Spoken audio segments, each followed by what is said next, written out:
আমরা যেটা পেয়েছি পাতা সোহেলি তাদেরকে যারা শুটার তাদেরকে অর্থ সরবরাহ করেছিল, বাট পাতা সোহেল আসলে কোন জায়গা থেকে অর্থ পেয়েছে বা কে নির্দেশদাতা এটা এখনো আমরা ক্লিয়ার না, এ ব্যাপারে আরো তদন্তের প্রয়োজন রয়েছে।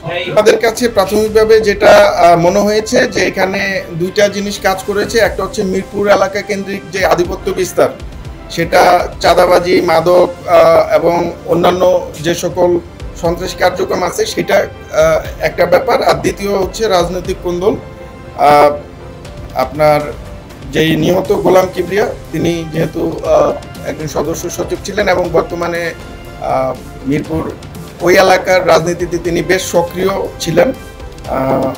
তো এর আগে যাদের সাথে ওনার সখ্যতা ছিল, এই রাজনৈতিক মেরুকরণের পরে সেই সখ্যতাটার এগেনস্টে তিনি কাজ করছিলেন। বেসিক্যালি বিভিন্ন জায়গায় চাঁদাবাজি কিংবা মাদক ব্যবসা এগুলাতে তার সাপোর্ট ছিল না, যতটুকু আমরা জানতে পেরেছি। এই কারণেই হয়তো এই ঘটনাটা সংঘটিত হতে পারে বলে আমরা প্রাথমিকভাবে ধারণা করছি।